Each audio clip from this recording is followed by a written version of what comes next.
In the beginning, before anything can be built, before any dream becomes a reality or any plan turns into progress, there must be a decision, one that changes everything, one that sparks the fire in your soul and screams louder than the voices of doubt, failure, and fear. And this decision is a commitment to build a system, your way, on your terms, and not just any system, but one that reflects the vision you have for your life, the legacy you want to leave, and the strength you want to embody. Because life without a system is like a ship without a compass, drifting, floating, tossed by every wave and wind of circumstance, emotion, and confusion. And the first step in building the system is to recognize that you are not helpless. You are not a victim of your environment, your past, your failures, or your insecurities. You are the architect, the builder, the visionary, the one who holds the blueprint to something far greater than survival, evolution, transformation, dominion. And to start, you must begin with a blank page, the courage to write your own rules, the wisdom to know what no longer serves you, and the discipline to destroy everything that weakens your structure, because the system you need to build isn't just about goals. It's about frameworks. It's not just about dreams. It's about direction, and most importantly, it's not about what's easy. It's about what's necessary. And in this first chapter of building your system, you must confront everything within you that resists order, that resists control, that craves comfort and ease, and understand that real systems are not built in chaos. They are forged in clarity, precision, and intention. So if your life feels scattered, if your mind feels clouded, if your days feel wasted, it's not because you're weak. It's because you haven't built a system. And systems demand structure, repetition, accountability, and most of all, a brutal honesty about who you are and who you're becoming. And the painful truth is that you cannot become who you're meant to be while living like everyone else, following routines that numb you, surrendering to distractions that rob you, and giving into habits that destroy you. Because systems do not tolerate randomness, and neither should you. So the first thing you must do is look at your time, your habits, your mindset, your environment, your goals, and your identity, and ask yourself, what am I building? And does this align with the system I want, or the life I'm trying to escape? Because every action you take is either a brick in your system or a crack in your foundation. And the only way to change the trajectory of your life is to change the infrastructure behind your choices. And that begins with discipline, with saying no to things that feel good but lead nowhere, and saying yes to discomfort that sharpens you, grows you, and makes you unshakable. Because nothing great is built without resistance, and no system is strong without being tested. So welcome the struggle, welcome the silence, welcome the boring repetitions, because this is where greatness hides, in systems that outlast emotion, in habits that defy laziness, and in routines that don't care how you feel, because feeling good doesn't build empires. Doing the work does, showing up when no one notices, pushing forward when no one applauds, and staying consistent when the world tries to pull you back into mediocrity. And this chapter, this first step, is your initiation into that mindset, into that grind, into that higher standard that refuses to settle, refuses to drift, refuses to be average, because the system you build is a life you live. And if you build it weak, you'll live it broken. But if you build it with purpose, passion, and power, you'll live it strong, focused, and free. And don't let anyone convince you that you need to have it all figured out to start. Systems are built through action, through mistakes, through adjustment, and through relentless iteration. So start now. Start small, start messy. But start, because the world doesn't wait for a perfect. It responds to consistent, it honors persistent, and it rewards those who show up and keep showing up. So today, commit to designing your system, commit to defining your code, and commit to refusing anything that doesn't strengthen the structure of your life, because everything you allow, everything you tolerate, everything you repeat becomes a rule in your system. And if those rules weaken you, you will never rise. So be ruthless with what you accept, be intentional with what you repeat, and be fierce with your boundaries. Because systems protect your energy, they multiply your results, and they eliminate confusion. And the more precise your system becomes, the more powerful you feel, the more aligned your actions become, and the more unstoppable your momentum grows. So write your blueprint, destroy your excuses, and build the system brick by brick, hour by hour, choice by choice, because this is not just a start chapter, it is the rebirth of your identity, the awakening of your discipline, and the moment you stop being a wanderer and start being a builder. Because you were never meant to drift, You were born to design, to direct, to dominate, and your system is a key. So build it. Chapter 1, Part 2. If you made it to the first part, then you've already started to see the cost of clarity, because when you start to build a system, you're forced to confront the chaos you've been living in, and this confrontation is not always pretty, not always easy, and certainly not comfortable. But that discomfort is a birthplace of transformation. And the truth is, most people don't want to build a system. They want shortcuts, quick fixes, hacks, and instant gratification. But you're here because you know those things don't last. And anything that doesn't last is a lie dressed in convenience. And if you're serious about building your system, you need to take ownership of your time, your decisions, your mindset, and your internal operating system. Because everything external flows from the internal. And if your internal world is out of order, your external world will always reflect that, no matter how many goals you set or how hard you hustle. Because hustle without direction is motion, without meaning. And speed without structure leads to burnout, confusion, and collapse. And that's why the second part of this journey is about internal engineering, not motivation but calibration.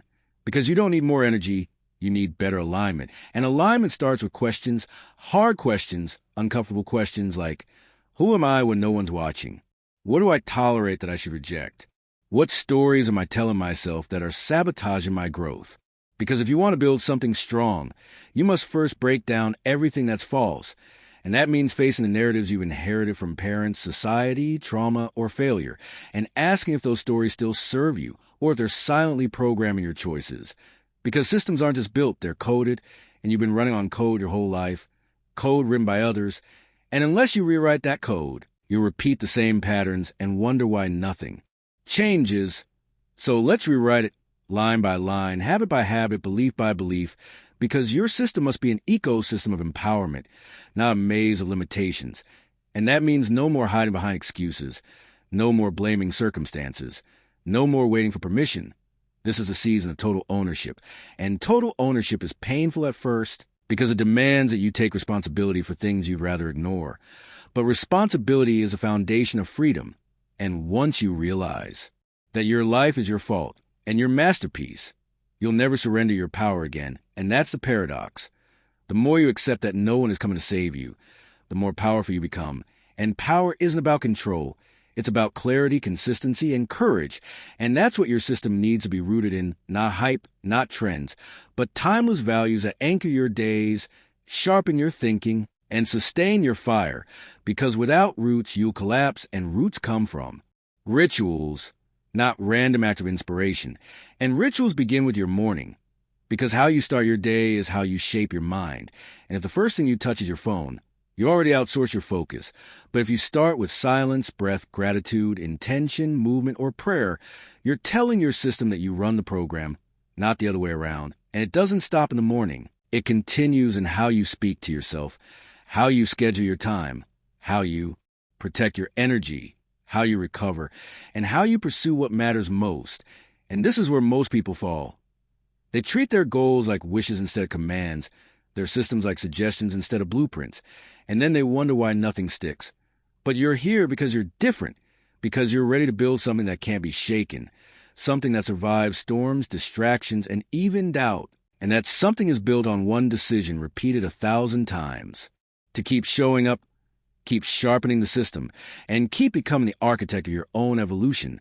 Because there's no such thing as a finished system, only refined systems, tested systems, and battle-hardened systems. And that's what you're building now. Not perfection, but resilience. Not comfort, but conviction. Not motivation, but method. And the method is simple. Every day, do something that strengthens the structure, that silences the noise, that aligns you deeper with your mission. Because in a world of chaos, clarity is a superpower, and your system must be your sanctuary, your weapon, your anchor, and your map. And if you stay consistent, stay committed, and stay conscious, the system you build won't just support your goals. It will shape your identity, fuel your momentum, and elevate your entire life from reaction to intention, from survival to strategy, from ordinary to exceptional. And this is just the beginning, because every day is another chance to build, to refine, to rise. So build a system. Chapter 1, Part 3. You've started to build a system. You've faced the inner chaos. You've rewritten the rules that once held you back, and now it's time to take the next leap, not just to maintain what you've begun, but to accelerate, to scale, to fortify the framework with deeper strategy and relentless consistency. Because systems aren't just about survival, they're about elevation, and the only way to rise is to master mechanics of momentum. And momentum is a fragile, powerful force, easily disrupted by distraction and delay, and brutally honest in its feedback. Because when your system is tight, momentum flows, but when it's loose, scattered, and reactive, momentum dies. And your job is to protect that momentum like your life depends on it. Because in many ways, it does. Because momentum is a compound interest of discipline. It rewards you only after repeated deposit of effort, patience, focus, and sacrifice. And now that you've laid the groundwork, the next phase is to build rituals around your values, rhythms around your goals, and architecture around your actions. Because randomness is the enemy of excellence. And a life without rhythm is a life constantly starting over. And so you must learn to automate what you can't afford to forget, to ritualize what you don't want to leave to emotion, and to turn your highest values into daily behaviors. Because repetition isn't boring. It's the birthplace of mastery. And this part of the system is where most people fall off because it's not exciting. It's not loud. It's not glamorous. It's grind. It's discipline. It's structure repeated until it becomes identity. And identity is everything because you don't rise to the level of your goals. You fall to the strength of your systems. And if your identity isn't aligned with your system, you'll sabotage the results every single time. So this part is about integrating your system into who you are, not just what you do, because real change is not behavioral. It's identity-driven, and identity is shaped through patterns, and patterns are shaped through repetition. And repetition requires environment, triggers, reminders, and commitment. So look around your life and ask, does my environment reinforce the system I'm building? Do my habits reflect the future I want or the past I escaped? Because systems that thrive are supported by surroundings that sustain them, and that means auditing everything. Your space, your schedule, your digital life, your relationships, your mindset, and deleting anything that doesn't strengthen the flow of momentum. Because anything that drains you is an enemy of the system, and you don't have time for enemies. Not anymore. Not in this season. Not in this chapter. Because you're not here to dabble. You're here to dominate, and domination comes from elimination. And elimination creates focus, and focus is fuel for building. And building is the ultimate act of defiance against chaos, against mediocrity, against the pull of distraction that surrounds you every single day. So you must become unbreakable in your routines, ruthless in your priorities, and unwavering in your execution. Because your system isn't just about what you do. It's about who you become when no one's watching. It's about how you show up on the days when nothing is going, right? It's about how you respond when failure hits, and failure will hit. But if your system is solid, you'll rise again. Because systems are designed not just to create progress, but to absorb setbacks and still function, still operate, still keep you moving forward even when motivation dies, even when the world feels heavy. And that's why you must build layers into your system. Layers of triggers, anchors, checklists, accountability, and review. Because systems that aren't measured become memories, and memories fade, but data doesn't lie. And if you're not tracking, you're guessing. And guessing is a luxury you can't afford. So build your system with metrics, with markers, with milestones, and most of all with meaning. Because the system isn't just a set of rules. It's a declaration of who you are, what you stand for, and what you're willing to fight for.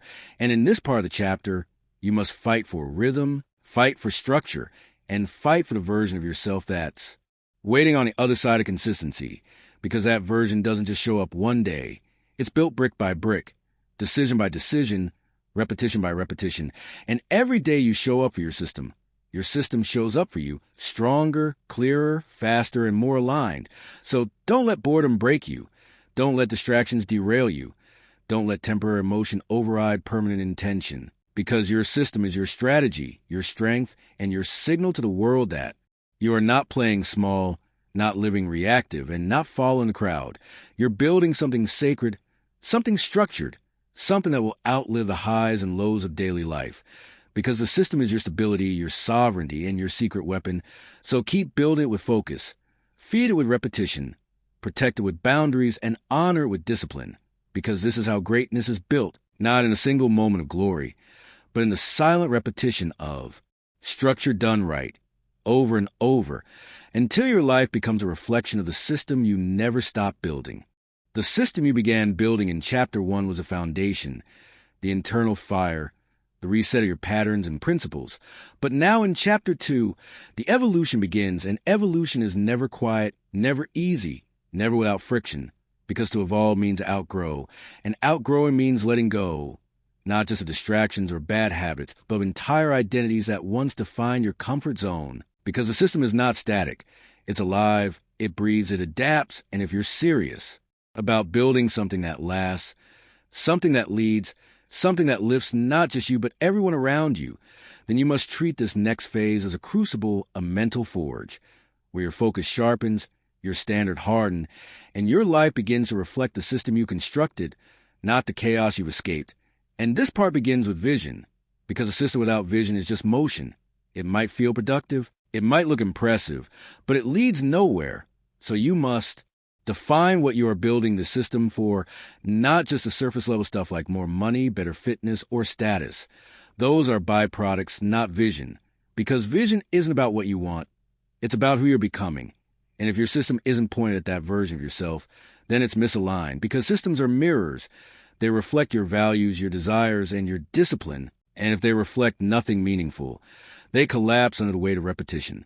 So ask yourself now, not later, what is my vision? And is my system engineered to achieve it?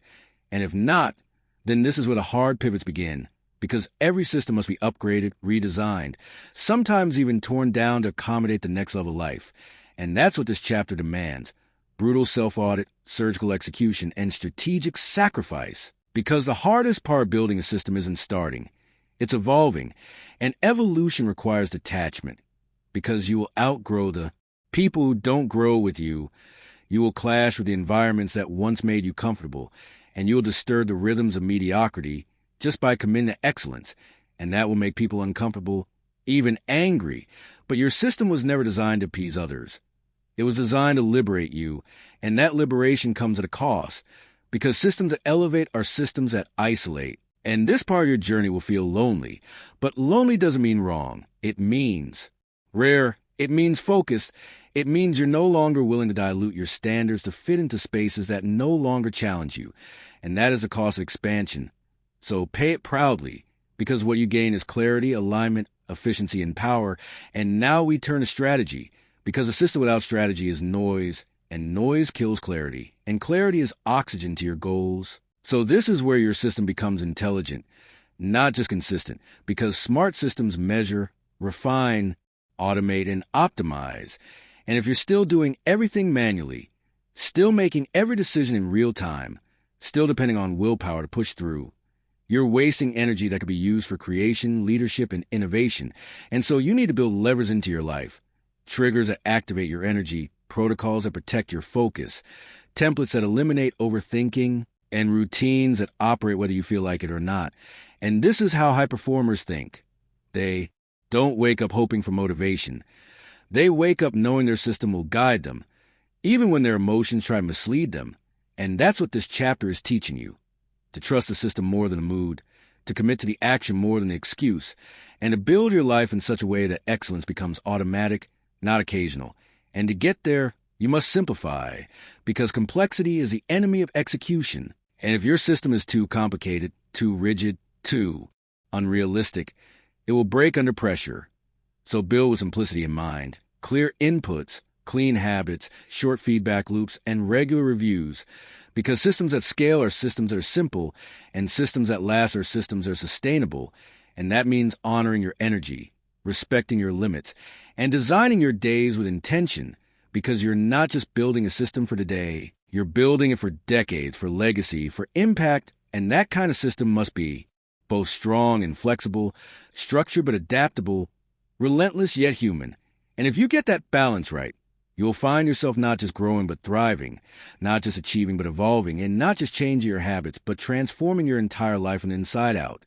So build the system again, this time with vision, with strategy, and with the courage to evolve past every limitation you once accepted as truth, because truth is a tool, not a cage, and your system will reveal that the moment you decide to stop playing small and start building like your life depends on it, because it does. Now that the vision is defined and strategy has begun shaping your system, Chapter 2. Part 2 is about something even deeper, something most builders overlook until it's too late: the emotional architecture of the system. Because while frameworks and habits are critical, it is your emotional resilience that determines whether the system thrives or collapses under stress, because life will hit hard, often without warning. And if your system does not account for how you respond emotionally, you will become inconsistent, impulsive, reactive, and ultimately fragile. And no matter how advanced your tools, no matter how clear your goals, an unstable internal world can sabotage even the most sophisticated system. So this part of the journey is about building emotional infrastructure, ways to hold yourself together when everything feels like it's falling apart, methods to self-regulate when overwhelm threatens your clarity, and routines that nurture peace even in chaos. And this is not about becoming emotionless.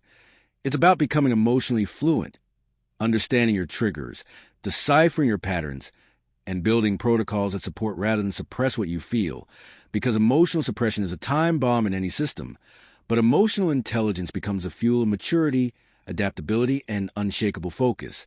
And you develop this by observing, not judging, your responses, by slowing down your reactions just long enough to choose the right one, by creating space between impulse and action, and inserting wisdom where emotion once dominated.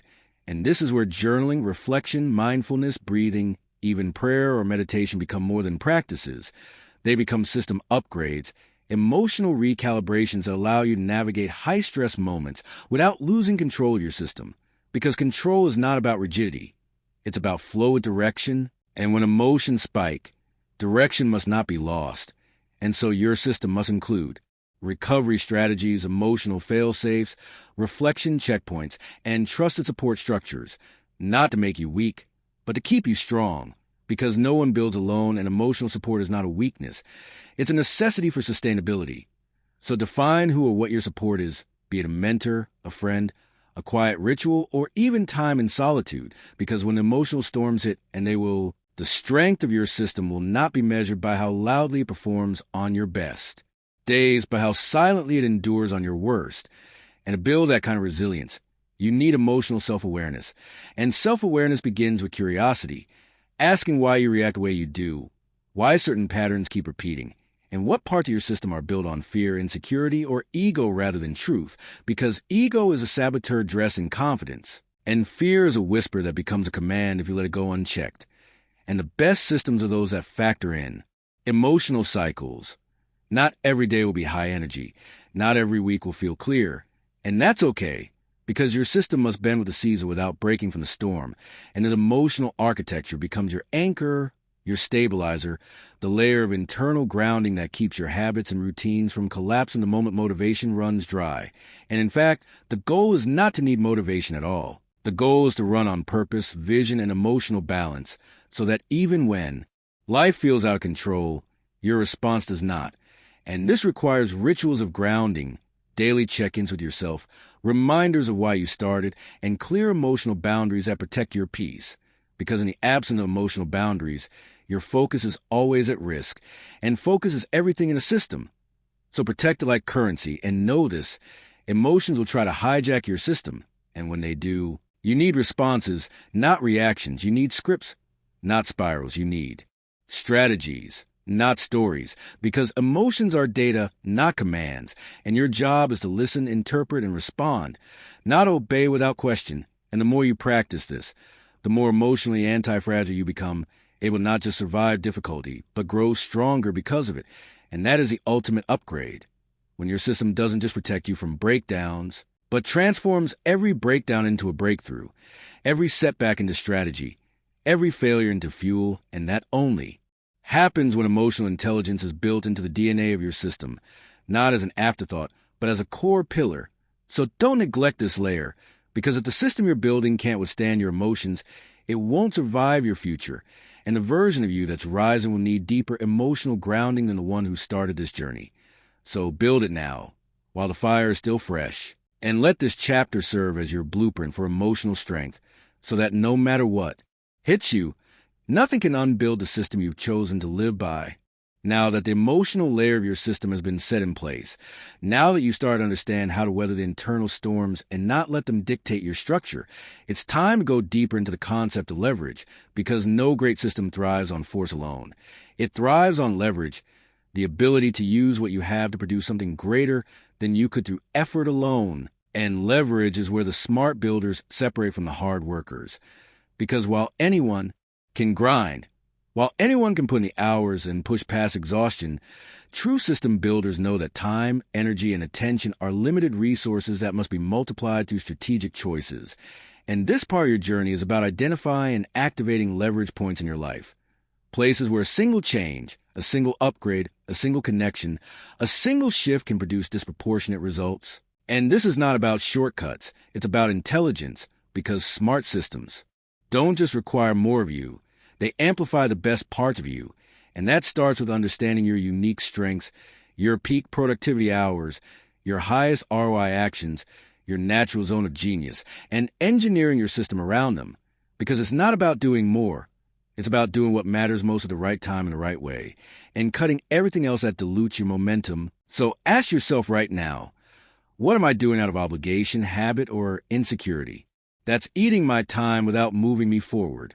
Because those are leverage leaks. And every leak in your system is costing you compound growth. And the only way to fix a leaking system is to track it, measure it, question it, and rebuild it intentionally. And that means identify your power hours, the times of day where your brain is sharpest, your focus is deepest, your energy is strongest, and building your most meaningful work around that rhythm. Because success is rhythm. It's not constant grind. It's well-timed intensity, and leverage is built in the margin between noise and precision. So if you're constantly distracted, constantly busy, constantly pulled in 10 directions, your system is weak, because distraction is the enemy of leverage, and leverage requires deep work, uninterrupted flow, and ruthless prioritization. And now we must talk about automation, delegation, and simplification, because part of building a system is removing yourself from the parts of your life that don't require your unique intelligence, your soul, your creativity. Because every time you spend your precious energy on tasks that could be automated or delegated, you are robbing your system of leverage and robbing your future power. So if you haven't already, begin designing systems for your time management, digital life, content consumption, financial habits, communications, and goal reviews, and ask with each area, can this be simplified, automated, or delegated? And if it can, why haven't I done it? Because high performers don't try to do everything. They build systems so they can focus only on what matters most. And in doing so, they multiply their output without multiplying their stress. And now think about relationships. Yes, even people can be leverage points, because the right conversation, the right collaboration, the right mentor, the right community can unlock 10 years of growth in 1 month of insight. So don't just build your system in isolation. Build it to connect, to scale, to plug into people who sharpen you, challenge you, and stretch your perspective. Because your network is a mirror of your standards. And if you're surrounded by people who normalize distraction, doubt, and dysfunction, your system will silently adopt those same traits. And no amount of personal hustle can override a low-vibration environment. So audit your circle, elevate your tribe, and align your community with the system you're trying to build. Because alignment is the multiplier momentum. And now, let's talk about clarity again. Not just the clarity of vision, but the clarity of execution. Because nothing kills leverage like confusion. So if your tasks aren't clear, your goals aren't measurable, your outcomes aren't defined, then your system is shooting in the dark. And no matter how fast you move, it won't matter if the target keeps changing. So define your key outcomes, track them daily, review them weekly, adjust them monthly, and simplify them every chance you get. Because simplicity is leverage, and the best systems aren't bloated with rules. They're sharpened with results. And finally, don't forget that the most powerful leverage of all is belief. Because when you believe in a system, when you trust it deeply, you stop second-guessing, you stop overthinking, you stop resetting every time you hit a bump, and you begin to build momentum that compounds into something unstoppable. So build your system not just with effort, but with leverage, with focus, with simplicity, with alignment, with automation, and with belief, and watch as your life begins to move with power that feels almost effortless. Not because the work disappeared, but because the system is now working with you, not against you. And this is the moment where everything begins to accelerate, because leverage doesn't just change what you can do, it changes who you become. You've laid your foundation, defined your vision, engineered your emotions, and leveraged your strengths. But now in Chapter 3, Part 1, we move into the arena where systems are either proven or exposed, in the battlefield of consistency, because no matter how well you design it, no matter how visionary or intelligent your system is, if it doesn't stand up day after day in the real world, then it is only theory. And systems that only work in theory are just fantasies wrapped in structure. But you didn't come this far to fantasize. You came to execute, and consistency is execution's most powerful ally, because motivation will fail you, emotion will betray you, circumstances will change, people will come and go. But consistency, pure, relentless, unshakable consistency, is what separates those who build something lasting from those who quit midway. And that's what this chapter is all about. Building a system so deeply embedded into your life that it becomes who you are, not just what you do. And that requires brutal simplicity, frictionless execution, and a relationship with your routine that is deeper than any temporary feeling. Because the reality is that your life doesn't rise to the level of your potential. It falls to the level of your patterns. And patterns are born from consistency, from showing up when it's boring, when it's hard, when it's raining, when you're tired, when no one's clapping. Because your system isn't built in the moments of glory. It's built in the unseen repetitions that no one ever applauds. And that's what makes it real. Because anyone can start, but very few finish. And the finishers are those who embrace the boredom of repetition, who married the mundane, who understood that excellence is not sexy, it's repetitive, and that mastery comes from maintenance, not magic. So you must create systems that don't rely on hype but on habit, and that means automation, accountability, and awareness. And here's where the game changes. When your system begins to run even when you don't want it to, when your feet move before your mind argues, when your morning routine happens because it's part of your identity, not because you felt like it today, and that's the goal, not to depend on motivation, but to operate from embedded identity. And identity is created by doing, by repeating, by conditioning, not by declaring. And so you need to look at your daily actions and ask, are they forming the identity I want to become, or am I still stuck, acting like the person I was trying to escape? Because every day, your actions cast votes for the kind of person you're becoming. And over time, those votes add up to a reality that either empowers or erodes your future. So build with intention, and then protect your repetitions like sacred ground. Because if you break the chain too often, the system forgets how to run, the rhythm forgets how to flow, and soon you'll be starting from scratch again. And no one wants to keep restarting the same. Chapter. So make your repetitions simple, make them obvious, make them easy to initiate and hard to ignore. And that means habit stacking, environmental design, and reducing cognitive load. Because consistency isn't about being a robot. It's about reducing friction so deeply that your habits require no debate. And once you reach that point, your system becomes a living extension of who you are. And that is when growth accelerates. Because now you're not spending energy on deciding. You're spending it on doing, on refining, on pushing further. And that's what systems are meant to do. To carry the weight of decision so you can focus on execution. And execution is a currency of progress. Because without it, all your ideas are just decorations on your dreams. And you didn't come here to decorate. You came to dominate, and domination happens only through consistency. So whatever your system contains, fitness, writing, reading, business, focus, recovery, planning, it must be done consistently, track consistently, refine consistently, and protect it relentlessly. Because interruptions will come, temptations will come, setbacks will come. But if your system is consistent, you are protected from the storm, and the more consistent you are, the more predictable your progress becomes. And predictable progress is the most underrated superpower in personal development because it gives you confidence, clarity, and certainty that the process is working. And when the process is working, you stop chasing miracles and start creating momentum. And momentum is what carries you through the doubt, through the fatigue, through the valleys that would normally make others quit. So this part of the chapter is not glamorous. It's practical, it's grounded, and it's everything. Because without consistency, your system is just noise.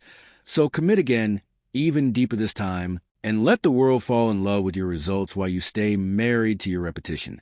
Because that's what builders do. They don't just build when it's fun, they build when it's hard. They build when it's lonely, And they build until the system becomes so deeply wired into their life that it runs on autopilot, even when everything else feels like chaos.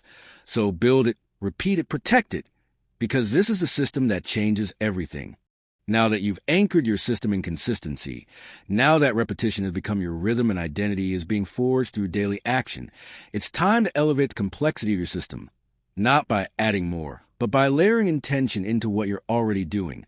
Because part 2 of this chapter is about intentional refinement, the art of deliberate improvement, where you no longer just show up, you show up better, sharper, smarter, and more aligned with your core objectives. Because great systems don't just operate, they evolve, and that evolution is a conscious process, not a passive one.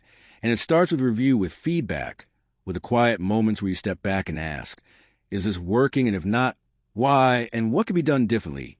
Not with judgment, but with curiosity, because the best builders aren't afraid to audit what they built. They know that strength lies not just in doing, but in adapting. And so you must build a system for reflection, not just action, because reflection turns repetition into refinement. And without refinement, even the most consistent system can lead to stagnation or burnout. And that's where so many fail. They master consistency, but they forget to master adjustment. And so they run in circles instead of climbing in spirals. And your goal now is to build upward, not just forward, to evolve the system as you evolve yourself. Because the needs of a beginner are different than the needs of someone who has momentum, and the system must reflect that shift. And so this phase demands that you become a scientist of your own progress, collecting data, identifying patterns, noticing where your energy peaks and dips, seeing which routines create results and which merely waste time. And from that data, building a better version of your system, more agile, more effective, more aligned with your long-term vision. And this is where metrics matter, because you cannot improve what you do not measure. And so start measuring, not obsessively, but intentionally, your consistency streaks, your energy levels, your output quality, your emotional state, and your rate of progress toward defined outcomes. And track not to punish, but to inform, to adjust, to iterate, because your system is a living organism, not a rigid machine. And living systems grow best when they are monitored, nurtured, and pruned. So ask yourself regularly, what's working, what's not, what's missing, and what's next? And then let your answers guide. Small, powerful changes, tweaks that compound over time into massive transformation, because change doesn't always require revolution. Sometimes it just requires precision, and precision is the heart of mastery. So start noticing the fine details of your system. How long does each task take? Where do you lose flow? What causes procrastination? When do you perform best? And use those answers to upgrade the mechanics of your day. Because time is not something to manage. It's something to master, and mastery requires awareness, presence, and the courage to change what no longer fits, even if it once served you well. And that's a tough part of refinement. Letting go of routines that brought you here but won't take you there, and trusting that the evolution of your system mirrors the evolution of your life. And both require flexibility, courage, and clarity. And now let's go even deeper, because refinement isn't just technical. It's emotional, psychological, even spiritual, because you're not just building habits. You're building character, and your system must reflect your deepest values, your highest standards, and your future identity. So refine not just how you work, but why you work. Not just what you do, but who you're becoming through what you do. And this is where your system transforms from structure into a philosophy, a way of living, a code of honor that dictates how you show up in every moment. And when your system reaches this level, everything changes. Discipline becomes desire, repetition becomes reverence, and progress becomes inevitable, because now your actions aren't just tasks, they're expressions of purpose, and that is the power of refinement. It turns ordinary systems into extraordinary results, not through louder effort, but through quieter mastery. So build your system again, but this time, build with eyes wide open, with a willingness to audit and adjust, to release and replace, and to continuously evolve until every layer of your life is a reflection of intention, precision, and aligned momentum, because that's how greatness is built. Not in one leap, but in thousands of quiet recalibrations. And now you are ready to make those recalibrations, not because your system is broken, but because it's alive, and everything alive must grow. If you made it to this point, you've already built a foundation of consistency and begun refining your system with intention and awareness. But now in part 3, we step into the next phase of mastery, Integration, because a system that operates in isolation from the rest of your life will always remain fragile, temporary, disconnected from its fullest potential, and to truly build something unshakable, something that becomes not just a habit, but a lifestyle, your system must become deeply integrated with your relationships, responsibilities, routines, and rhythms, not as an additional task, but as an invisible thread that ties everything together. Because integration is how you scale without fragmentation, how you grow without collapse, and this means that the system must no longer be something you visit. It must become something you live inside of, something that flows into every part of your identity, your time, your decisions, and your vision. And the first step of integration is alignment, aligning your daily actions not just with your goals, but with your lifestyle, your values, your non-negotiables, and your vision of who you are becoming. And that alignment starts by asking hard questions like, does my system fit the life I actually live, or only the life I fantasize about? And if it only works in perfect conditions, then it's not a real system. It's a wish list. And real systems work in real life, through chaos, fatigue, disruption, and distraction. So you must begin integrating flexibility into your system, not as an excuse, but as an operating principle, because rigidity is not strength, adaptability is. And when your system is flexible, it adjusts around you, not against you. And the second step of integration is automation, not just of tasks, but transitions. Because one of the greatest enemies of execution is the wasted time and energy between activities. When your brain is foggy, your focus is split, and your system has no clear bridge to guide you from one space to another. So build those bridges, those transitions, into your day, with triggers, rituals, cues, and routines that signal your body and mind to shift gears, to refocus, to reset. And the more seamless these transitions become, the less mental energy you waste switching tasks, and the more momentum you generate throughout your day. And the third step is synergy, because systems don't live in silos. They live in context. And your work system must complement your health system, your relationship system, your spiritual system, because life is not compartmentalized. It is a connected flow, and when one part suffers, the rest feel it. So you must build systems that talk to each other, support each other, feed into each other, and help you sustain balance across the entire ecosystem of your life. Because burnout often happens not from doing too much, but from doing too much in too many different directions. So integration is a cure. It simplifies, it harmonizes, it creates flow. And the fourth step is visibility. Because a system that you can't see, track, and touch consistently will eventually become invisible. So make your system visible. On your calendar, in your space, on your walls, in your journals. Put it where your eyes land and your hands move. Because what you see, you remember. What you remember, you do. And what you do, you become. And finally, the fifth step of integration is embodiment. The moment your system stops being a tool and starts being a truth. The moment it stops being what you do and starts being who you are. And this doesn't happen to perfection. It happens through repetition, through showing up enough times that your system becomes second nature, muscle memory, unconscious excellence. And that's when you build something unshakable, not just because it's well-designed, but because it's fully alive in you. And at this level, you no longer need to motivate yourself to follow the system, because the system now motivates you, supports you, and shapes every part of your identity, your performance, and your future. So if you want to scale your success, don't just expand your system. Integrate it, embed it, embody it, until the line between system and self disappears. And what remains is a life lived with structure, purpose, clarity, and power, because this is not about discipline anymore. It's about design, about engineering a life where greatness is not a goal, but a byproduct of the way you live. And that kind of life can only be built when the system becomes you.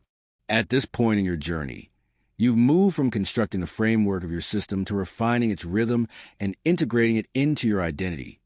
But now comes a different kind of challenge, the challenge of resilience at scale, because Chapter 4 is not about starting anymore, and it's not even about maintaining. It's about sustaining strength under pressure, holding your system together as the weight of life increases, as stakes grow higher, as expectations from yourself and the world begin to stretch the seams of your discipline. And that's why part 1 of this chapter is focused on structural endurance, the ability of your system to absorb impact without shattering, to flex under fire and still return to form. And to achieve that kind of resilience, you must go deeper than tactics, deeper than habits.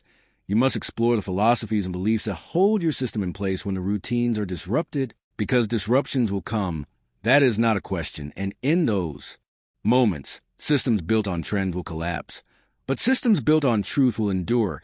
And truth starts with knowing what you stand for. Because pressure always exposes the parts of your system that were built for convenience instead of conviction. So the first lesson here is to audit your principles. What are the unshakable truths that your system is founded on? The non-negotiables that do not shift no matter the pressure or pace. Because if you haven't defined them clearly, your system will falter under emotional weather, under doubt, under stress. And that's where most people crack. Not because they weren't working hard, but because they didn't know what was holding them up. So you must identify and reinforce your pillars. Maybe it's integrity. Maybe it's ownership. Maybe it's simplicity. Maybe it's service. But whatever it is, build rituals and language and structure around those principles so that even on your worst day, you are anchored by something deeper than motivation. And the second layer of structural endurance is redundancy, because strong systems aren't just efficient. They're prepared. And that means they include backup plans, fallback habits, buffer zones, and adaptive sequences for the days when nothing goes according to plan. Because no matter how disciplined you are, you'll have off days, and your system must be able to carry you through them without losing momentum. And that doesn't mean being perfect. It means being prepared, and preparedness is a form of self-respect. It says, I trust myself enough to know life won't always be smooth, and I've built for that. And now we move into the third layer, recovery integration, because resilience without recovery is a lie. And if your system doesn't allow space for rest, for reset, for reflection, then it's not a sustainable system. It's a pressure cooker waiting to explode. And too many people wear burnout like a badge of honor. But there is nothing honorable about destruction, and real builders don't burn down their health, their relationships, or their peace just to prove how hard they work. They build systems that make space for wholeness, for breath, for stillness, because silence is not the absence of progress. It is a space where wisdom grows. And without space, your system will become a prison, and your progress will turn to resentment. So build with balance, with rhythm, with space to breathe, and let that recovery become part of your structure, not an exception to it. And now we reach the fourth and final piece of endurance, identity reinforcement. Because when life shakes everything else, the one thing that must stay solid is your sense of who you are. And systems that last are systems that are embedded in identity. And identity is shaped not just by what you do, but by what you believe about what you do. So start seeing your system not as a tool, but as a mirror, a constant reflection of the kind of person you're committed to being. And that mirror must be cleaned regularly, through journaling, through mentorship, through moment of honesty, where you ask, am I still aligned with this path, or have I drifted into autopilot? Because autopilot is a silent killer of powerful systems, and only self-reflection can course correct it. So embed that into your structure. Weekly audits, daily reflections, clear checkpoints for identity alignment, because those checkpoints are where true growth happens. And now you are ready to build your system not just to function, but to endure, not just to work on good days, but to carry you through the storm, because this chapter is not for beginners. It's for warriors who know that building is not a season, it's a lifestyle, and that lifestyle must be forged with structure strong enough to last a lifetime. Now that the foundation of endurance has been poured, it's time to shift from the internal resilience of your system to its external pressure points. And this part of the journey is all about stress management, not stress elimination. Because the truth is you'll never eliminate pressure completely, not if you're chasing growth, not if you're reaching higher. Because pressure is the price of ambition, and stress is not always the enemy. In fact, when managed correctly, stress becomes a catalyst, a furnace that tempers your system instead of breaking it. And this is what Chapter 4, Part 2 is about.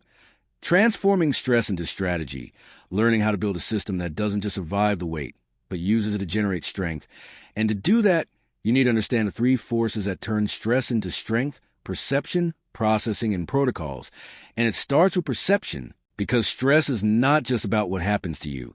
It's about how you interpret what happens. And your system must be designed to shift your perception from threat to challenge, from burden to building block. Because the moment you begin to frame difficulty as development, the pressure begins to work for you, not against you. And perception is shaped by language. So pay attention to the way you talk about your stress, because every word becomes command to your nervous system. Do you say you're overwhelmed, or do you say you're stretched and ready to grow? Do you say you're stuck, or do you say you're learning to pivot? because your system must include mental scripts that shape your emotional response. Because if you can master your perception, you can rewire your response. And that brings us to processing. Because stress left unprocessed turns into sabotage, and your system must include daily, weekly, and situational mechanisms for offloading mental clutter, emotional overload, and energetic static. And that can look like journaling, exercise, breath work, therapy, walks, solitude. Whatever helps you digest the weight you carry, because if you don't process it, you'll project it, and that projection will destroy your focus, your creativity, and your consistency. So stress processing isn't just self-care, it's system maintenance. And the third layer is protocol, because while perception and processing are internal, protocol is external, and your system must be equipped with clearly defined responses for predictable stress scenarios. What do you do when your routine breaks? When a crisis hits? When you lose motivation? When plans fail? When people disappoint you? These are not surprises. These are inevitable moments, and your system must not meet them with panic, but with protocol. And that means mapping out decision trees, fallback options, energy resets, and emotional anchors that kick in when your capacity is stretched. And the more clearly you define these ahead of time, the more smoothly your system will operate under stress. And this is how you begin to turn stress into strategy, not by ignoring it, not by pretending you're invincible, but by meeting it with structure, with tools, with mindset, and most importantly, with practice. Because stress resilience is not a switch, it's a skill. And every time you face pressure and stay grounded, every time you respond with intention, every time you process instead of panic, you are rewiring your nervous system to handle more without breaking. And that is how you scale your life, not by escaping difficulty, but by outgrowing fragility. And that means your system must be pressure tested, stress trained, and challenge ready. And this part of the journey isn't about avoiding hard days. It's about knowing that hard days will come. And when they do, you won't collapse, you won't spiral, you'll execute, because your system was built for this. And that belief becomes your competitive edge, because most people stop when stress shows up, but not you, not anymore, because your system isn't built for comfort, it's built for capacity. And capacity is what separates those who maintain from those who expand. And expansion will always stretch you. But now you are no longer afraid of the stretch, because you know that every ounce of stress, when filtered through perception, processing, and protocol, becomes fuel for growth. And that is how your system evolves into something unbreakable. Not because it avoids stress, but because it alchemizes it into strength.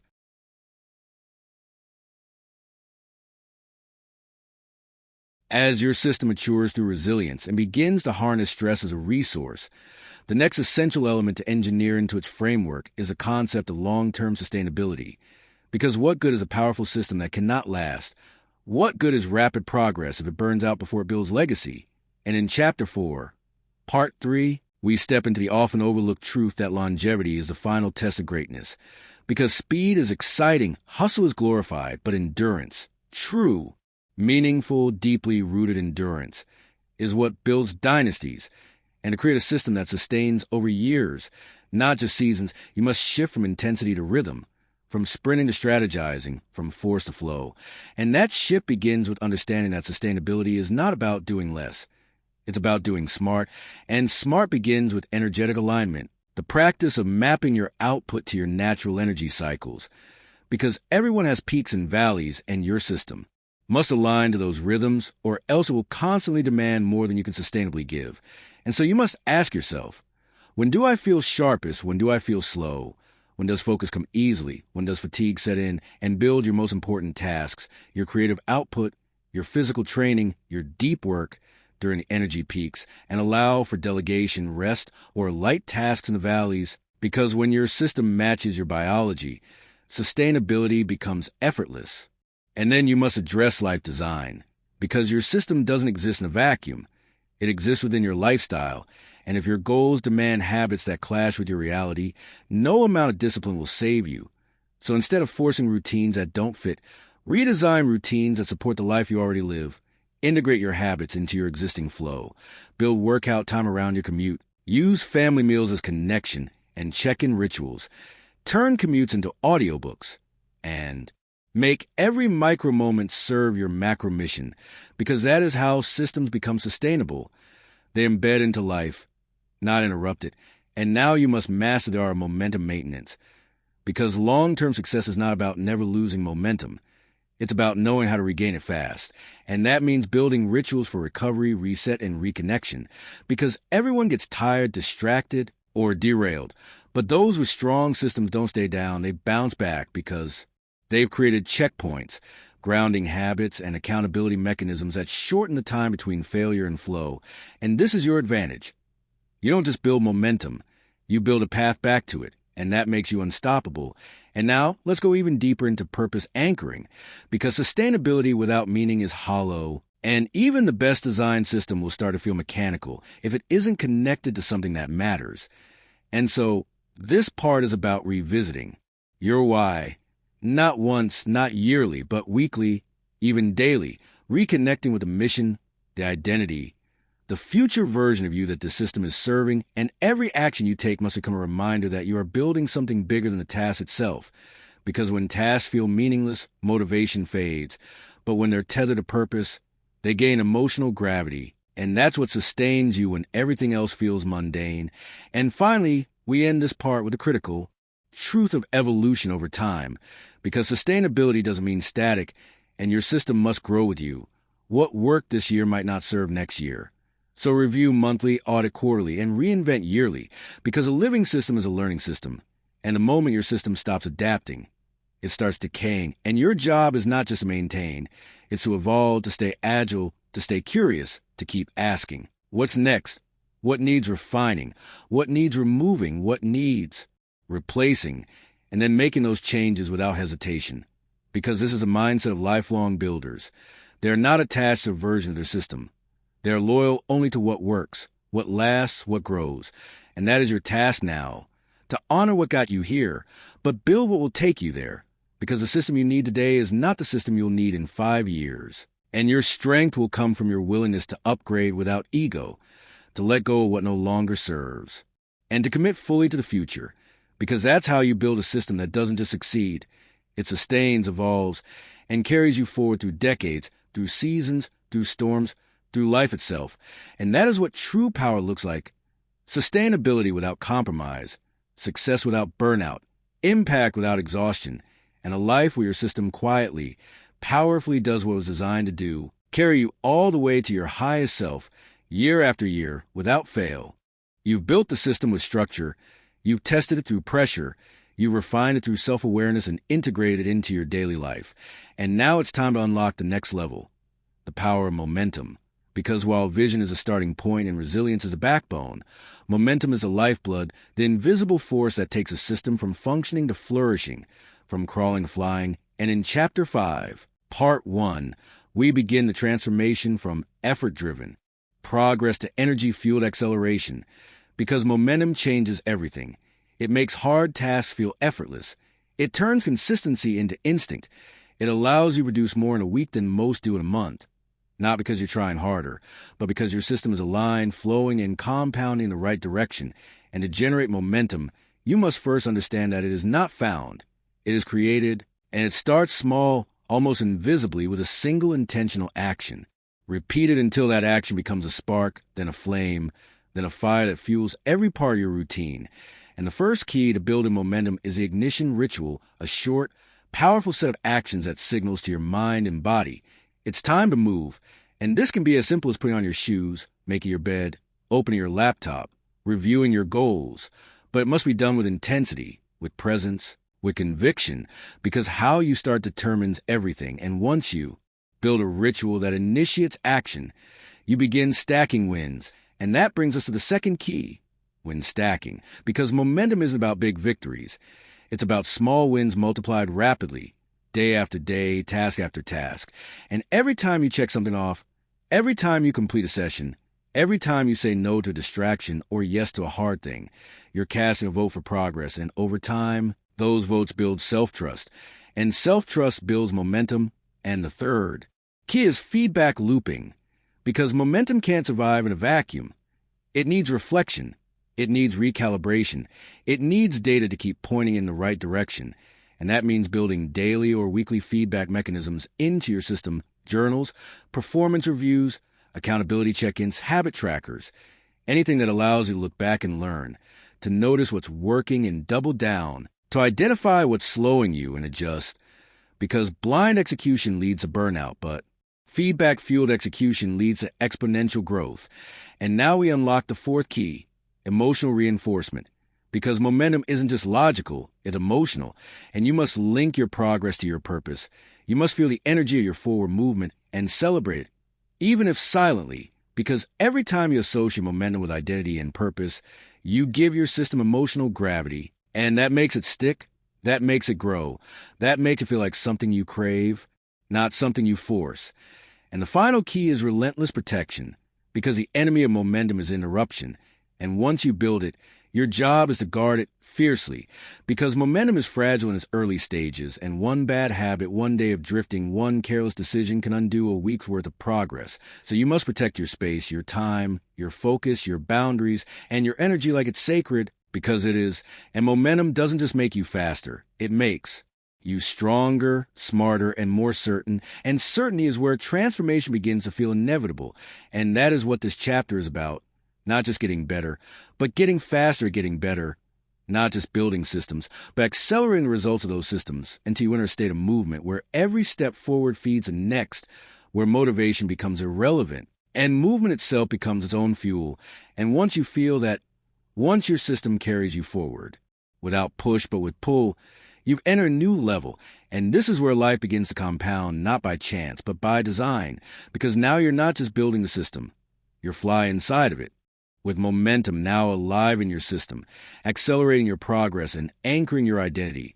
We arrive at a critical moment in the building process, the transition from personal momentum to compound momentum, because momentum is not just something that moves forward, it's something that builds on itself. And Chapter 5, Part 2 is about engineering that compounding effect, the kind that multiplies every hour of effort, every habit executed, every disciplined decision made into something far greater than the sum of its parts, because at this level, your system must evolve from a linear machine into a flywheel, a self-reinforcing engine where progress feeds progress. And to build that, you must understand how to optimize 5 levers: stacking, sequencing, compounding, reinforcing, and scaling. And it starts with stacking, the art of layering habits that complement and strengthen each other, where one action naturally triggers the next without requiring more willpower, like writing after meditating, exercising after planning, learning while walking. And when you stack the right habits in the right order, friction disappears and momentum flows, because now every action is being carried by the inertia of the one before it. And from stacking, we move to sequencing, the strategic order in which you execute your routines, because timing matters. Do the hardest tasks when your energy is highest. Place emotional tasks after movement. Schedule recovery before breakdown. And remember that the right thing at the wrong time is still the wrong thing, and your system must honor your rhythms, your priorities, and your personal data, because flow isn't just about doing. It's about doing the right order, and once you have the stack and sequence dialed in, the system begins to compound, where the benefits of each habit aren't just added, they're multiplied, because habits don't live in isolation, they interact. And when your nutrition improves your energy fuels better workouts, and your workouts increase your confidence, and your confidence increases your communication, and your communication improves your relationships and opportunities. Now you are compounding. Now your system is spiraling upward, and that is the difference between effort and intelligence. Intelligence compounds. Effort only adds.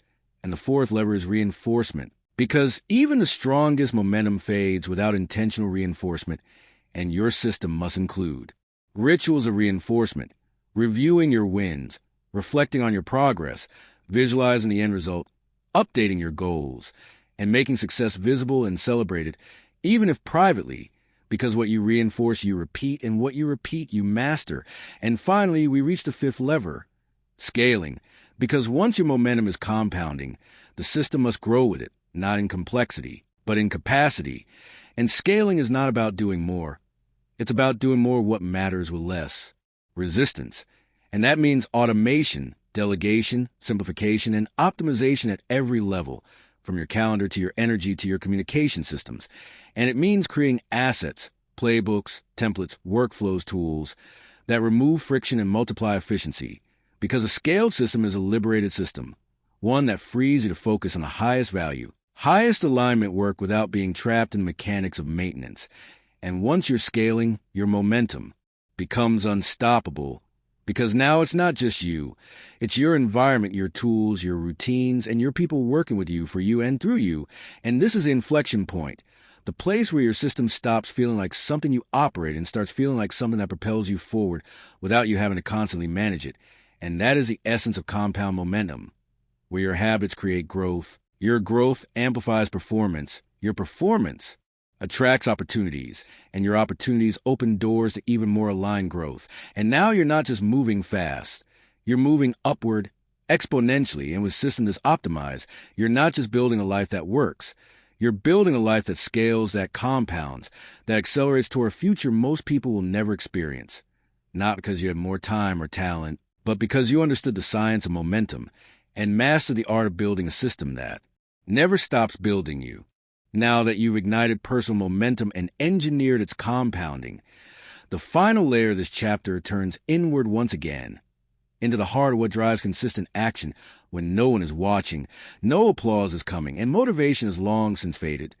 This part is about identity-based momentum, because the highest level of sustainable performance is no longer built on goals or outcomes or streaks or systems alone. It's built on who you believe you are. And Chapter 5, Part 3 is the shift from doing the system to becoming the system, where everything you do stems not from external demands, but from internal truth. And that begins by rewriting your self-concept, because behavior that doesn't match identity will always eventually break. But when the system reflects who you believe yourself to be, then every habit reinforces identity, and every identity reinforces behavior, creating a feedback loop of authenticity and power. And so the first principle here is simple but profound. Act like the person you want to become, not just when it's easy, but especially when it's hard, because repetition is what rewires your sense of self, and every action you take casts a vote for the version of you that you're becoming, and those votes accumulate into belief. And belief is the soil where momentum grows strongest, and that leads us to the next element, evidence building, because identity is not shaped by affirmations. It's shaped by proof, by moments of alignment where you did what future you would do, where you chose growth over comfort, discipline over distraction, ownership over excuses. And each time you do that, you add another brick to the foundation of an identity that cannot be shaken by setback or fatigue. And so your system must include intentional evidence loops, daily micro wins that confirm to your brain, this is who I am now. I follow through, I keep promises, I move with purpose. And once that belief is installed, momentum becomes inevitable, because now the system is self-sustaining. Not because of pressure, but because of pride. And that pride is not ego. It is identity-based confidence. It is a quiet knowing that you're congruent, that your actions match your words, and your system reflects your soul.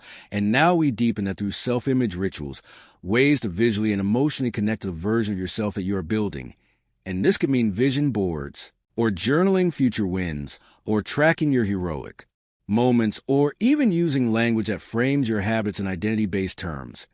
Not, I'm going to try to read more, but I'm the kind of person who never misses a day of learning, because language shapes thought, and thought shapes behavior, and behavior shapes identity, and identity shapes momentum. And now you start to see you're not just building actions, you're building character, and that character becomes your compass, your engine, your home. And from here we move to identity triggers, the cues and anchors that remind you daily of who you are becoming and why. And this could be your environment, your lock screen, your desk setup, your habits of reflection.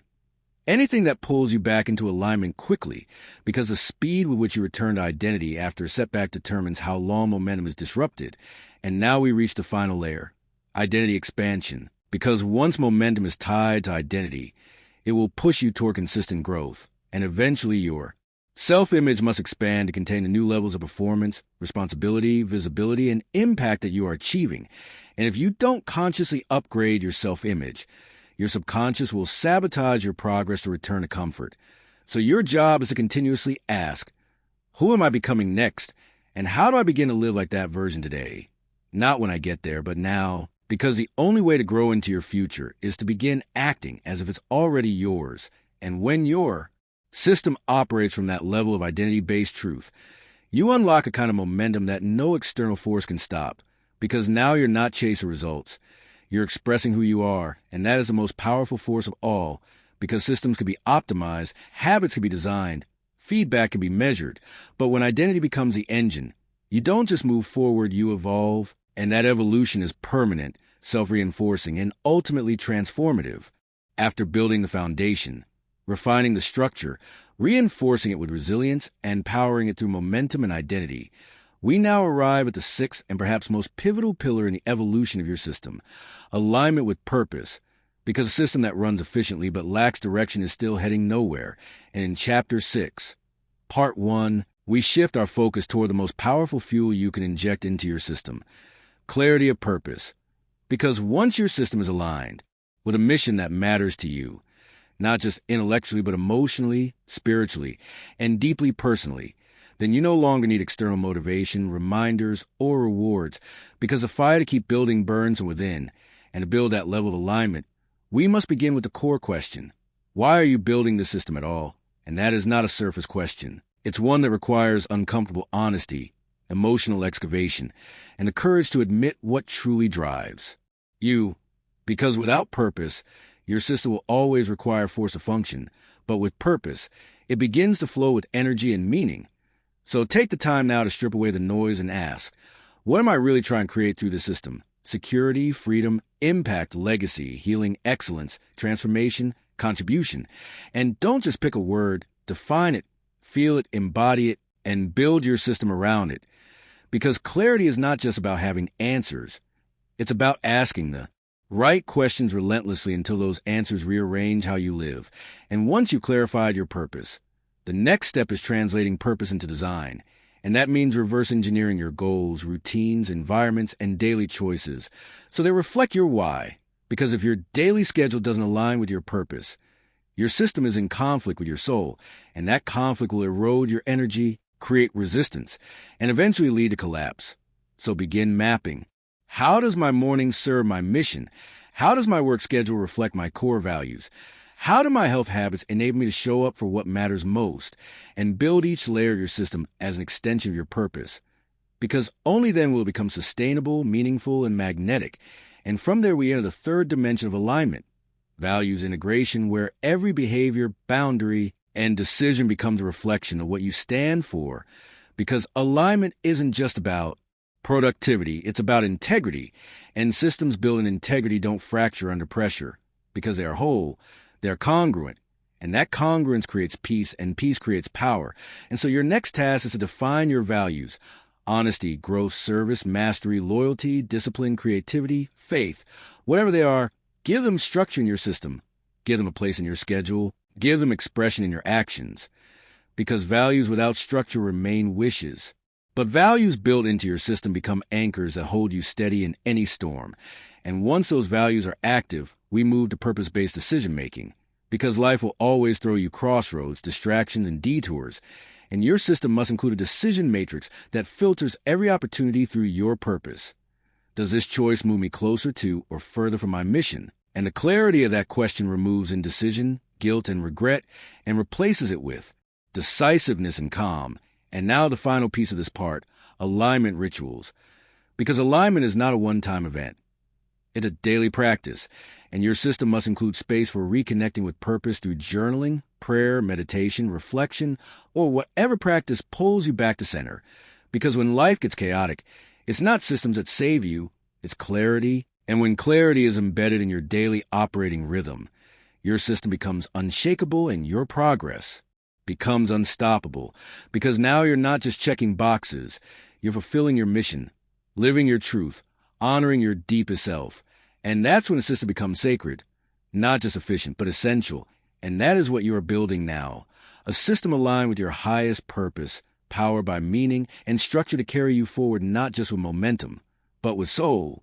With your purpose clarified and embedded into the core of your system, the next step in creating total alignment is to eliminate the friction that blocks purpose from fully expressing itself. And Chapter 6, Part 2 is about removing misalignment. Not just adding more structure, but subtracting the distractions, contradictions, and energy leaks that quietly erode your system's power. Because no matter how well-designed your routines are, if your life is filled with misaligned commitments, toxic. environments, or internal resistance, your system will always struggle to breathe. And so this part begins with a hard but necessary act of radical audit, where you look at your calendar, your habits, your relationships, your inputs, and your thoughts, and ask, does this align with my purpose, or does it pull me away? And this is not about perfection. It's about honesty, because every misalignment is like a slow leak in a tire, gradually draining momentum until progress feels heavy and hard. And when you begin to remove those leaks, by ending obligations you no longer believe in, reducing exposure to people who drain you, letting go of routines that don't fit your season, you begin to create a space where purpose can move freely, and that space is power.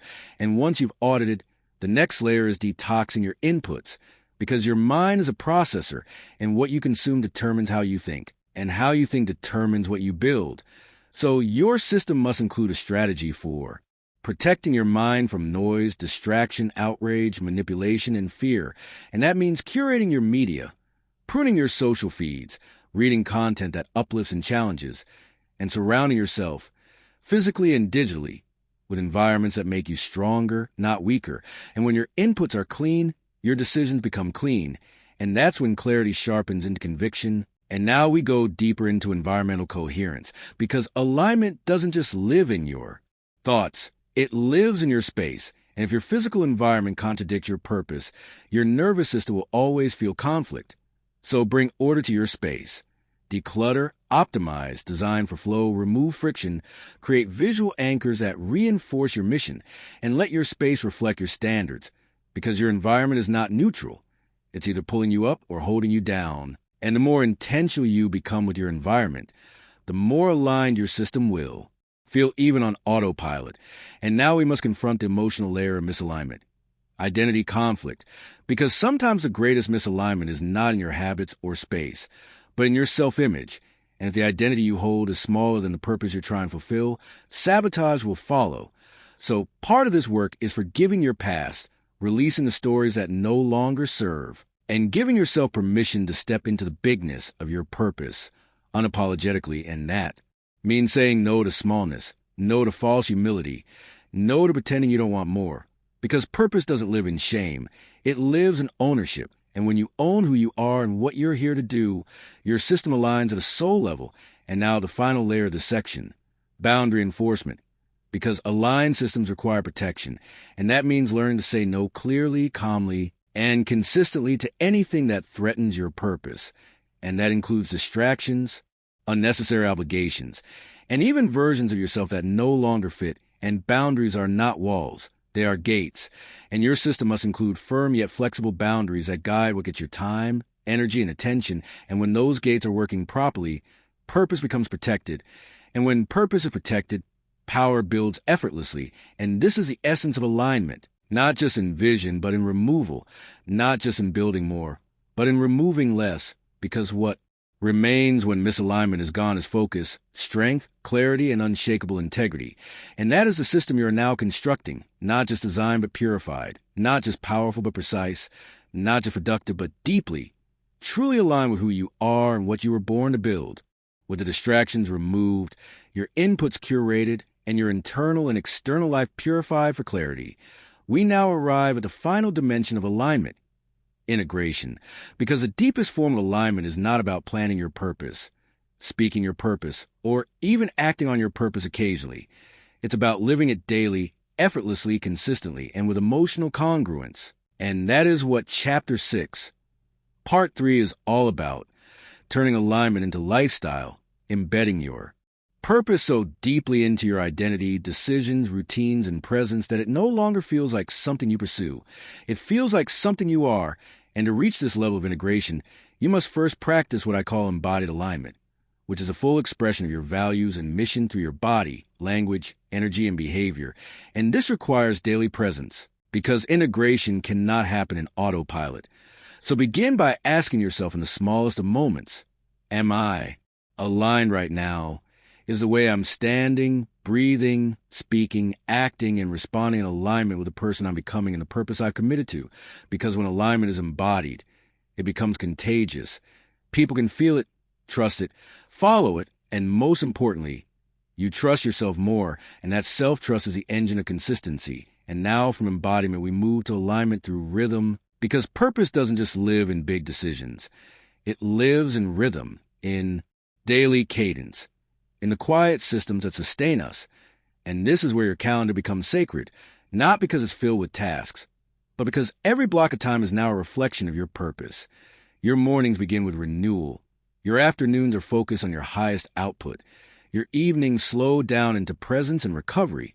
And your weekly and monthly cycles are built around reflection, growth, relationships, and creation. And this rhythm is not rigid.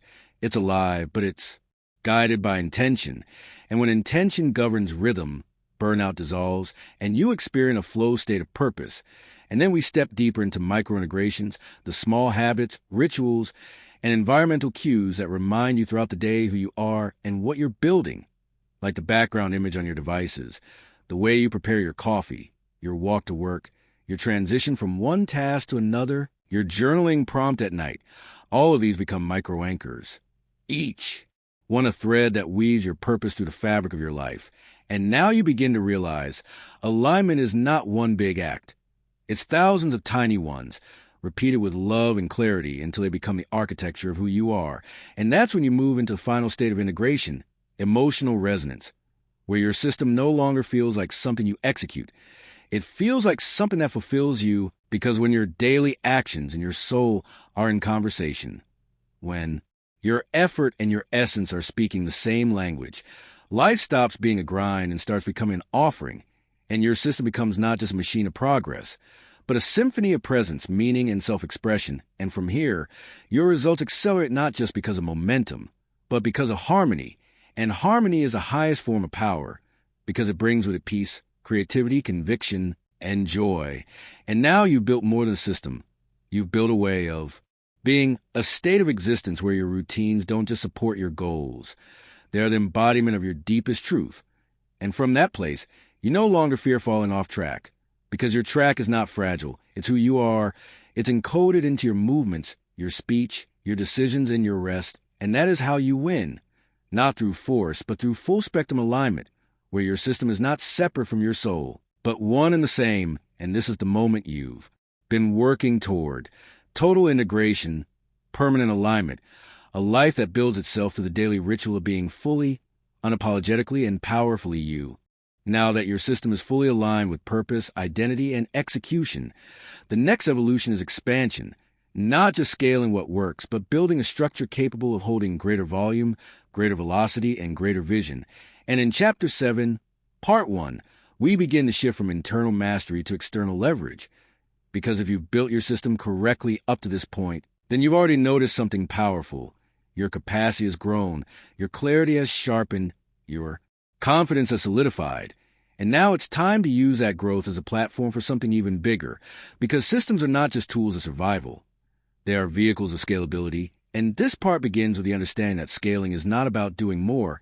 It's about doing more with less, about amplifying your results without multiplying your stress.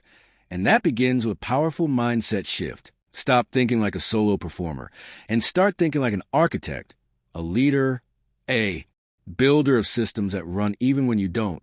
And that means letting go of control, replacing effort with infrastructure, and choosing leverage over labor at every level of your life. And the first place to apply this is in your time structure, because at this level, time becomes your most precious and limited asset. And if you're still spending your highest energy on the lowest value tasks, your system is out of alignment. So you begin by auditing your calendar for energy leaks, decision, fatigue, repetitive labor, and unleveraged hours. And once identified, you either eliminate, automate, or delegate them. And that brings us to the next core principle. Delegation is expansion, because the person who insists on doing everything alone is not a hero. They're a bottleneck. And real systems thinkers know that scaling is not a solo sport. And the more clearly you define your strengths, the faster you'll realize what to release. And then you must build systems that teach others how to carry the load, whether that's team members, technology, or templates. Because scaling doesn't mean letting go of quality. It means letting go of micromanagement. And that's only possible when you build replicable processes, crystal clear expectations, and repeatable frameworks that allow others to execute with excellence. And now your system begins to breathe, to expand, to multiply itself through others. And that's when you realize that the real product of the system isn't output. it's freedom, and freedom is what gives you the space to dream, to create, to scale with vision, not stress. And that's the next layer of this part. Vision-based scaling, where you stop solving problems reactively and start architecting your next chapter from a place of imagination, strategy, and possibility. And this requires taking time away from the weeds, scheduling thinking time, whiteboarding future expansions, and building backwards from outcomes you want to create in the next 1, 3, or 10 years. And now your system is no longer reactive. It's predictive. And predictive systems scale faster than responsive ones because they anticipate growth, prepare for it, and absorb it without chaos. And from here, we move into asset amplification, where everything you create inside your system becomes a reusable asset. Your content, your workflows, your routines, your insights. And those assets can be cloned, shared, monetized, or systemized into new branches of impact. Because the most powerful systems are the ones that create new opportunities without creating new stress. And now you've entered a new chapter of your life, where every hour of energy gets multiplied by structure, every insight becomes an asset, and every asset becomes leverage. And from that leverage, freedom and scale are no longer dreams. They're inevitable, because now you're no longer working for your system. Your system is working for you, and that's when life stops feeling heavy and starts feeling limitless. Now that you've initiated expansion through time optimization, delegation, and vision-based leverage, the next step in scaling your system is to ensure that it can withstand the increased weight of responsibility, complexity, and visibility that inevitably comes with growth. And in Chapter 7, Part 2, we dig into the concept of structural durability, because it's not enough to scale wide if you don't also scale deep. And if your foundation cannot hold your future, the system you're building will collapse under its own momentum. And so this part is about reinforcing your system from the inside out, starting with stress testing your operations, which means simulating pressure, introducing constraint, and observing how your routines, decisions, and support structures respond, not to break them, but to expose where the cracks might fall when volume increases. Because scaling is not about maintaining comfort. It's about designing with volatility in mind. And that begins with redundancy, planning, creating backups for everything critical, your data, your workflows, your communication channels, your decision-making processes. Because the difference between an amateur and a system builder is that the builder prepares for disruption, anticipates chaos, and builds with resilience baked into every layer. And once you've built redundancy, you must strengthen the next layer. Role clarity, because as you delegate and collaborate more, ambiguity becomes the enemy, and your system must ensure that every person, tool, or process knows exactly what it's responsible for, what it's not responsible for, and how it integrates into the larger system. Because clarity reduces friction, and friction kills scale. And now we move into feedback infrastructure. Because scaling without feedback is a recipe for blind spots, and your system must include built-in mechanisms for consistent, honest, and fast feedback loops, whether that's data dashboards, team check-ins, journaling prompts, user reviews, or performance audits. Because what you measure, you manage, and what you manage improves. And now we enter the emotional core durability, resilience under visibility. Because as you scale, more people will watch, judge, praise, critique, and follow. And your system must protect your mental clarity under that spotlight. And that requires a deliberate practice of internal validation, a strong inner compass, and boundaries around your emotional energy. Because if your self-worth becomes attached to external results or opinions, your system becomes reactive, and a reactive system is unstable. And so the final structure you must build is adaptive capacity, which is your system's ability to evolve without breaking, to update your methods, workflows, and strategies without losing your identity.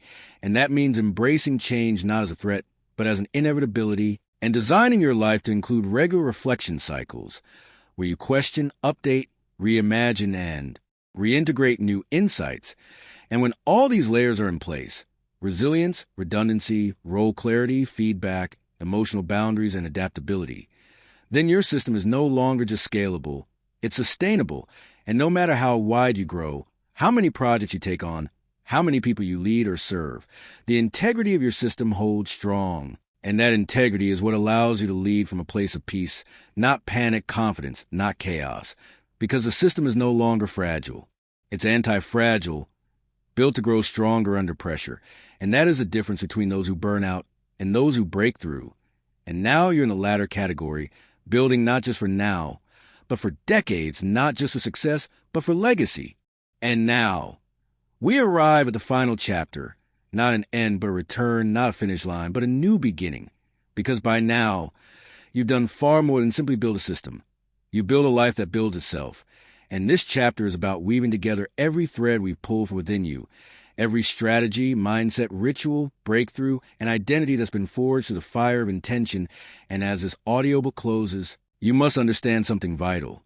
You are not the same person who started listening, because every insight you absorbed, every truth you felt, every commitment you silently made has already begun transforming you from the inside out. And now the real work begins. Not the work of listening, but the work of living.